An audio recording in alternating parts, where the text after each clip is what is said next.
एक तरफ सोम राजकुमारी मुकुंदा को छुपाकर महल से बाहर ले जा रहा था, तो वहीं सम्राट आम्रपाली के स्वास्थ्य को लेकर चिंतित थे। वो सारी रात आम्रपाली का ख्याल रखते रहे। अगले दिन सुबह राजवैद्य ने सम्राट के सामने आम्रपाली के स्वास्थ्य का निरीक्षण किया और फिर वहां से चले गए। अगले ही पल आम्रपाली को होश आने लगा था। उसने अपनी आंखें खोली ही थी कि तभी उसने देखा कि उसके सामने सम्राट बैठे हुए थे, जिनकी आंखों से थकान कोसों दूर थी। उन्हें देखकर आम्रपाली उठकर बैठने की कोशिश करने लगी। उसकी आहट सुनकर सम्राट ने तुरंत उसकी तरफ देखा। उसे जगते हुए देखकर उनके चेहरे पर भी खुशी उभर आई। आम्रपाली, आप उठ गए? उन्होंने जल्दी से एक मिट्टी के प्याले में पानी भरा और आम्रपाली के पास लाते हुए कहा, आम्रपाली, आप ठीक तो है ना? अभी कैसा महसूस हो रहा है आपको? ये बोलकर उन्होंने उसके हाथ में पानी का प्याला दे दिया। आम्रपाली ने एक घूंट पानी पिया और फिर दबी हुई आवाज में सम्राट से कहा, सिर में बहुत दर्द है सम्राट, हमें क्या हुआ है? सम्राट उससे होश में देखकर काफी खुश थे। उन्होंने उसके सिर पर प्रेम से हाथ फेरा और कहा, आपको ज्वर है आम्रपाली, लेकिन आप जल्दी ठीक हो जाएंगी। तभी राजमाता उनके कक्ष में आई।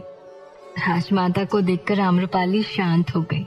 वो अपने स्थान से उठने की कोशिश करने लगी, लेकिन राजमाता ने उसके करीब आकर कहा, उठने की कोई आवश्यकता नहीं है, तुम आराम से बैठो, हम बस तुम्हें देखने आए थे।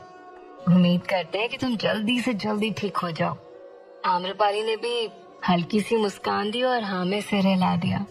अगले ही पल राजमाता ने सम्राट की तरफ देखा और कहा, पुत्र बिंबिसार, हमारे कुल गुरु आज शाम को ही महल आने वाले हैं, जो आपकी और आम्रपाली की कुंडली मिलान के पश्चात विवाह का शुभ मुहूर्त निकालेंगे। तो कल सुबह कोशिश कीजिएगा कि आप उनके पास उपस्थित हों। विवाह का नाम सुनकर आम्रपाली ने शर्माकर अपना सिर नीचे झुका लिया और सम्राट ने राजमाता को जवाब दिया, अवश्य बड़ी माँ, हम आ जाएंगे। इसके बाद राजमाता वहां से चली गई, लेकिन सम्राट आम्रपाली के हाथ को थामते हुए मनमोहक स्वर में कहते हैं, आम्रपाली, हम आपको वचन देते हैं, विवाह के पश्चात कभी भी आपको अकेलेपन का एहसास नहीं होने देंगे। पिछले दिनों में जो भी कुछ हुआ है, हम मजबूर थे, लेकिन आगे कभी भी ऐसी मजबूरी को हम दोनों के बीच नहीं आने देंगे। तभी उनके द्वार पर किसी ने दस्तक दी। उन दोनों ने पलटकर देखा तो सोम खड़ा था। उसने रूखेपन से कहा, यदि अनुमति हो तो क्या मैं अंदर आ सकता हूँ? सोम के चेहरे पर एक अजीब सा भाव था। सम्राट ने कहा, हाँ, आ सकते हो, इसमें पूछना क्यों? सोम ने सम्राट की तरफ एक झलक देखा और फिर उनके जवाब देने की बजाय आम्रपाली से कहता है, अभी आप कैसे हैं? उसका ऐसा व्यवहार आम्रपाली और सम्राट दोनों ही समझ नहीं पाए थे। दोनों ने एक दूसरे की तरफ देखा, लेकिन आम्रपाली ने फिर जवाब दिया, हम ठीक है सोम, लेकिन तुम्हें क्या हुआ है? सोम ने एक गहरी सांस ली और फिर सम्राट की तरफ देखकर आम्रपाली से कहा, क्षमा करना आम्रपाली, लेकिन हम भी मजबूर हैं। सुबह सुबह ही ऐसी बातें शोभा नहीं देती, लेकिन यदि हमने ऐसा नहीं किया तो शायद बहुत देर हो जाएगी। एक तरफ सोम न जाने किस मंसूबे से आम्रपाली के पास आया था, तो दूसरी तरफ सुबह होते ही रानी कौष्टा देवी अपने कक्ष से बाहर निकली और सीधे दास भवन की तरफ बढ़ने लगी। उसके साथ रूपमती भी थी, जो आगे आगे चलकर रानी कौष्टा देवी का रास्ता साफ कर रही थी। एक कक्ष के बाहर रुकते हुए उन्होंने द्वार को खटखटाया। अंदर से कोई जवाब नहीं मिला और ना किसी ने द्वार खोला। देखकर रानी कौष्टा देवी चिढ़ गई। उन्होंने रूपमती से कहा, द्वार खटखटा और तब तक खटखटाना जब तक ये द्वार खुल ना जाए। ये सुनकर रूपमती ने द्वार खटखटाना शुरू किया और लगातार खटखटाती रही। अगले कुछ ही पल में अंदर से द्वार खुला। सामने सुलभा खड़ी थी, जो अपने काम पर जाने के लिए तैयार दिख रही थी। रानी कौष्टा देवी को वहां देखकर सुलभा के होश उड़ गए थे। सिर झुकाकर अभिवादन करते हुए कहती है, रानी कौष्टा देवी, आप इतनी सुबह यहाँ? कौष्टा देवी ने उसे धक्का देकर तुरंत उसके कक्ष के अंदर कर दिया और खुद भी अंदर आ गई। उनके अंदर आते ही रूपमती भी उनके साथ अंदर आई और कक्ष का द्वार अंदर से बंद कर लिया। इसके बाद रानी कौशला देवी ने सुलभा से कहा, हाँ हम यहाँ तुम्हारा आज का सारा दिन बर्बाद करने के लिए आए हैं। रानी कौशला की बातों को सुनकर सुलभा घबरा गई। उसने सामंजस्य में आते हुए सवाल किया, क्या हुआ रानी कौशला देवी, हमसे कुछ गलती हो गई क्या? तो रानी कौशला देवी ने रूपमती की तरफ इशारा किया। उनका इशारा समझकर रूपमती तुरंत सुलभा के पास गई और उसके हाथों को पकड़कर उसकी कलाई को मरोड़ दिया, जिससे सुलभा की आह निकल पड़ी। उसे दर्द हो रहा था। उसने कहा, आखिर हमने किया क्या है? आप किस बात की सजा दे रही हैं हमें? रूपमती ने उसकी कलाई पर अपनी पकड़ को और भी मजबूत कर लिया। कौशला देवी ने कहा, हम तुमसे एक सवाल पूछेंगे और यदि तुमने जरा सा भी झूठ कहा तो तुम्हें यही मारकर इसी कक्ष में दफन भी कर देंगे और सबसे बोल देंगे कि तुम भाग गई। इसलिए अब सच सच बताओ, तुम्हारा और सोम का क्या रिश्ता है? कौशला देवी का सवाल सुनकर सुलभा अपना दर्द भूल गई। उसका चेहरा पसीना पसीना हो गया। उसने अपने मन में कहा, रानी कौशला देवी को कैसे पता चला कि हमारे और सोम के बीच कोई संबंध है? उसे शान देखकर कौशला देवी ने रूपमती से कहा, लगता है इसका मुख ऐसे नहीं खोलेगा रूपमती, कुछ दूसरा तरीका अपनाओ तो ये शायद सच बोल दे। कौशला देवी की बात सुनकर रूपमती ने तुरंत सुलभा के बाल पकड़ लिए और जोर जोर से खींचने लगी। ना ही रानी कौशला देवी और ना ही रूपमती की आंखों में दया के भाव दिख रहे थे। वो दोनों ही किसी जानवर की तरह प्रतीत हो रहे थे। बाल खींचने की वजह से सुलभा को और भी ज्यादा दर्द होने लगा। उसने रानी कौशला देवी के सामने दोनों हाथ जोड़ते हुए कहा, क्षमा करना रानी कौशला देवी, लेकिन आप जो कह रही हैं उसका जवाब हमारे पास नहीं है। जैसे ही सुलभा ने इनकार किया, रानी कौशला देवी ने रूपमती की तरफ इशारा किया। रूपमती ने सुलभा के बालों पर अपनी पकड़ और मजबूत कर ली। तब रानी कौशला देवी ने सुलभा से कहा, हमने तुमसे कहा है कि हमसे झूठ मत बोलना। सच सच बताओ, तुम सोम को लेकर उस वर्षकार के घर क्यों गई थी? अब ये मत कहना कि इसका जवाब भी तुम्हारे पास नहीं है। हमने खुद अपने सैनिक को तुम लोगों के पीछे भेजा था। जब सुलभा को सत्य का पता चला कि वो सैनिक कौशला देवी का था तो वो बुरी तरह से घबरा गई थी। वो मन में कहती है, इसका मतलब रानी कौशला देवी को सोम पर पहले से ही संदेह था। अब क्या करे? सच बता नहीं सकते और सच नहीं बताया तो रानी कौशला देवी कुछ भी कर सकती है। उसके सामने सच कहने के अलावा कोई और रास्ता भी नहीं बचा था। एक तरफ कौशला देवी सुलभा को धमका रही थी तो दूसरी तरफ सोम सुबह सुबह आम्रपाली को कुछ बताना चाहता था। इससे पहले आम्रपाली कुछ कहती, सम्राट ने उन दोनों के बीच में कहा, आखिर हुआ क्या है? तुम साफ साफ बोलो सोम। यदि कोई गंभीर विषय है तो हम तुम्हारी सहायता अवश्य करेंगे। सोम ने सम्राट की तरफ देखा भी नहीं। उसने आम्रपाली से कहा, ये विषय ऐसा है जिसे जानने के बाद इस कमरे में बैठा हर एक व्यक्ति तो क्या, ये पूरा महल इसकी नींव तक हिल जाएगी। तुम कहना क्या चाहते हो और तुम आम्रपाली से क्यों ये सब कह रहे हो? जब सवाल हम तुमसे पूछ रहे हैं तो जवाब तुम हमें दे सकते हो। तुम्हें हुआ क्या है सोम? सम्राट ने अपने क्रोध को नियंत्रण में रखते हुए पूछा। आम्रपाली ने भी सम्राट के पक्ष में आते हुए सोम से कहा, हाँ सोम, तुम सम्राट से बात क्यों नहीं कर रहे? वो तुमसे कुछ कह रहे हो और तुम जवाब हमें दे रहे हो। सोम ने अपने दोनों हाथों की मुट्ठी कसकर बांध ली। उसने गहरी सांस भरी और फिर सम्राट की तरफ घृणा भरी नजरों से देखा।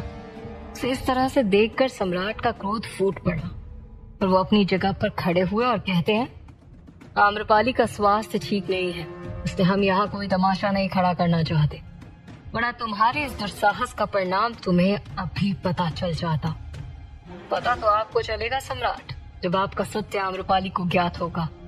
जैसे ही सोम ने ये कहा, सम्राट की दोनों भौहें सिकुड़ गई और आम्रपाली भी उलझन में आ गई।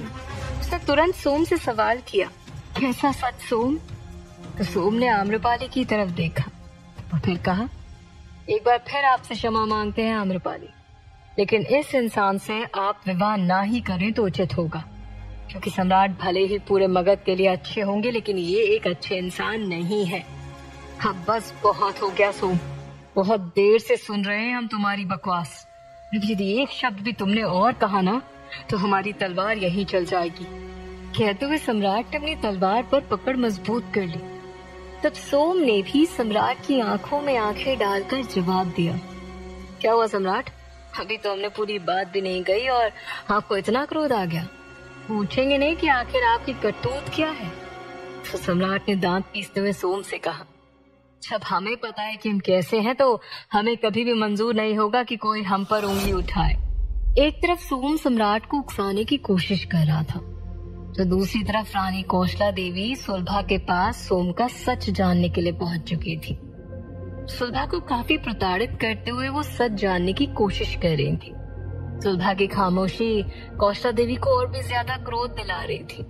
इससे पहले वो कुछ कहती, रूपमती बीच में ही कहने लगी, रानी जी, यदि आप कहें तो हम एक बार कोशिश करें, हमारी बात तो इससे अवश्य समझ आएगी।